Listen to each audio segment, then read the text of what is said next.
নতুন ভিডিও পেতে Piu news TV subscribe করুন আর পাশের ঘন্টাটা বাজিয়ে দিন আপডেট নিউজ পেতে। হুইলচেয়ারে খালেদা জিয়া আদালতে।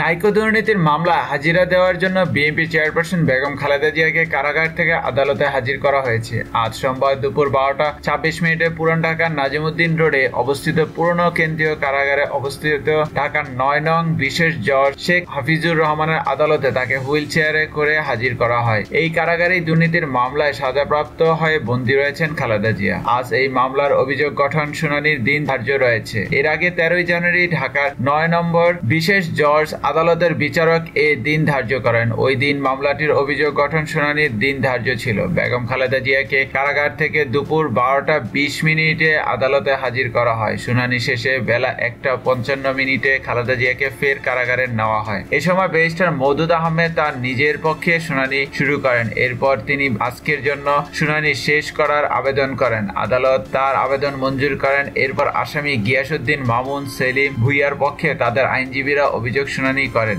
এছাড়াও আসামি এম ইউসুফ নিজের পক্ষে শুনানি করেন। এরপর আদালত পরবর্তী অভিযোগ গঠন শুনানির জন্য আগামী 21 জানুয়ারি দিন ধার্য করেন। মামলার সূত্রে জানা গেছে, কানাডিয়ান প্রতিষ্ঠান নাইকোর সঙ্গে অস্বচ্ছ চুক্তির মাধ্যমে রাষ্ট্রের আর্থিক ক্ষতিসাধন ও দুর্নীতির অভিযোগে খালেদা জিয়া সহ 5 জনের বিরুদ্ধে দুদকের সহকারী পরিচালক মোহাম্মদ মাহবুবুল আলম 2007 সালের 9 ডিসেম্বর তেজগাঁও থানার নাইকো দুর্নীতি মামলাটি করেন। মামলা করার পরের বছর 5 মে খালেদা জিয়া সহ 11 জনের বিরুদ্ধে আদালতে অভিযোগপত্র দাখিল করা হয়। পরে আসামিদের বিরুদ্ধে রাষ্ট্রের প্রায় 13,777 কোটি টাকার আর্থিক ক্ষতির অভিযোগ আনা হয়। বিএনপি চেয়ারপারসন বেগম খালেদা জিয়া দুদকে দায়ের করা 2 মামলায় 10 ও 7 বছরের কারাদণ্ডে দণ্ডিত হয়েছেন। আপিলে জিয়া আরফান স্টার দুর্নীতির মামলায় 5 বছরের কারাদণ্ড বেড়ে 10 বছর এবং জিয়া চ্যারিটেবল ট্রাস্ট দুর্নীতি মামলায় বিশেষ আদালতে 7 বছরের কারাদণ্ডে দণ্ডিত হন তিনি। জিয়া আরফান স্টার দুর্নীতির মামলায় রায় ঘোষণার পর পুরান ঢাকার নাজিমুদ্দিন রোডে অবস্থিত পুরনো কেন্দ্রীয় কারাগারে বন্দী রয়েছেন খালেদা জিয়া।